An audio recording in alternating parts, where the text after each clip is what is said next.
বিশেষ করে আমরা বাবারা অনেক সময় মনে করি আমি টাকা দিচ্ছি, পয়সা দিচ্ছি, খরচ দিচ্ছি, এই খরচই হয়তো আমার সন্তান বড় হওয়ার জন্য, সৎ সন্তান হওয়ার জন্য যথেষ্ট। আমরা প্রবাসে যারা আছি শুধুমাত্র টাকা পয়সা কিংবা খরচ দিয়ে যে দায়বদ্ধতা থেকে আমরা সরে আসতে চাই সেটা না করে চেষ্টা করি যে কোনো পদ্ধতিতে, যে কোনো মাধ্যমে তাদের সুন্দর একটা সঙ্গী, সুন্দর একটা বন্ধু হওয়ার, যার মাধ্যমে তারা শুধু বাবাকেই পাবে না, বাবার ভালোবাসাই পাবে না, সৎ সন্তান হওয়ার জন্য খুবই চমৎকার একটি পাথেও তারা পাবে।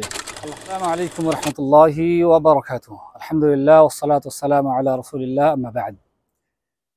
একটা বিষয় নিয়ে উপলব্ধি করছি কতদিন ধরেই, বিশেষ করে যারা আমরা বাবারা আছি, বিদেশ থাকি এবং বিভিন্ন সময় বিভিন্ন দরকারে সন্তান, পরিবার, পরিজনের থেকে অনেকটা দূরে থাকি।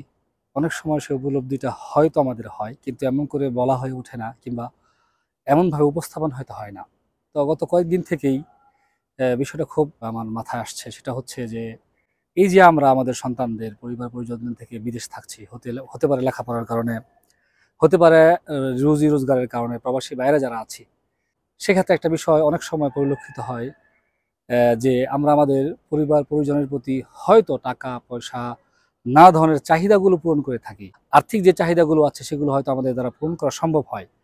এছাড়া আরো অনেক চাহিদা বা অনেক বিষয় রয়েছে যে বিষয়গুলোর দিকে আমাদের একটু খেয়াল রাখা দরকার। যে বিষয়ে বলতে চাচ্ছি সেটা হচ্ছে আমাদের কলিজার টুকরা আদরের সন্তান সন্ততিগুলোর ব্যাপারে। বিশেষ করে আমরা বাবারা অনেক সময় মনে করি আমি টাকা দিচ্ছি, পয়সা দিচ্ছি, খরচ দিচ্ছি, এই খরচই হয়তো আমার সন্তান বড় হওয়ার জন্য, সৎ সন্তান হওয়ার জন্য যথেষ্ট। অনেক ক্ষেত্রে আমরা হয়তো মনে করছি আমি তো তাকে প্রাইভেট টিউটর রাখার জন্য টাকা দিচ্ছি, আমি তার খাওয়া দাওয়া থেকে শুরু করে লালন পালনের সব ব্যয়ভার বহন করছি। হয়তো সেই ব্যয়ভারই আমার জন্য বাবা হিসাবে যে দায়িত্ব, সেই দায়িত্ব হিসাবে আমার জন্য বাবা হিসেবে যে দায়িত্ব, সেই দায়িত্ব আমি পালন করে ফেলেছি। কিন্তু আদৌ কি তা? একটু যদি আমরা লক্ষ্য করে দেখবেন, আপনার সন্তান আপনার জন্য মুখিয়ে আছে, আপনার সন্তান আপনার পথ চেয়ে আছে। অনেক সময় হয়তো আপনি অপারগ হয়েও যেতে পারছেন না কিংবা তাকে তার সঙ্গ দিতে পারছেন না। কিন্তু একটা সৎ সন্তানের জন্য শুধুই মার প্রচেষ্টা কিন্তু যথেষ্ট নয়। আমি নিজে ব্যক্তিগতভাবে এটা ভুক্তভোগী বা নিজেই অনেক সময় এটা অনুভব করি যে হয়তো সন্তানদের কাছে থাকতে পারলে আরেকটু ভালো হতো, আমার সন্তানটা হয়তো আরেকটু মানুষ হতো, আমার সন্তানটা হয়তো এমন কিছু শিখতো যেটা আমি চাচ্ছি, কিন্তু হয়তো নানা কারণে হচ্ছে না। অথচ এই সৎ সন্তান কিংবা সন্তানকে সঠিক পথে পরিচালনার জন্য বাবার ভূমিকা শুধুই টাকা পয়সা নয়। বাবার ভূমিকা শুধু এমন নয় যে তিনি কয়টা পয়সা দিলেন, টাকা দিলেন আর এক দুইবার ফোন দিলেই তার দায়িত্ব পালন হয়ে গেল। তাই আমার আহ্বান থাকবে দিনী ভাই বন্ধুগণ, রাসূলুল্লাহ সাল্লাল্লাহু আলাইহি ওয়াসাল্লাম যে বলেছেন, ইযা মাতাল ইনসান ইনকাতা আনহু আমালুহু ইল্লা মিন থালাথ। এর মধ্যে একটি হচ্ছে ওয়ালাদুন সালিহ ইউদআ লাহ।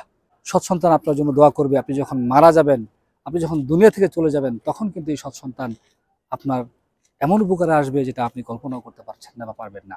তাই আসুন আমরা আমাদের সন্তানদেরকে সময় দেওয়ার চেষ্টা করি।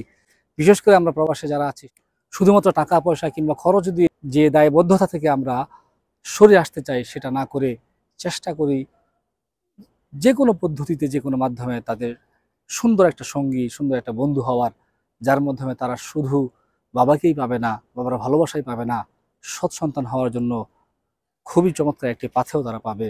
আল্লাহ রাব্বুল আলামিন আমাকে সহ আরও যে সকল প্রবাসী ভাইরা আছে তাদেরকে সন্তানদের প্রতি আরেকটু যত্নশীল হওয়ার তৌফিক দান করুন, আমিন। বিশেষ করে আমরা বিদেশে যারা থাকি তারা হয়তো নানা কারণে, নানা ব্যস্ততায় এই বিষয়টা মনেই রাখি না।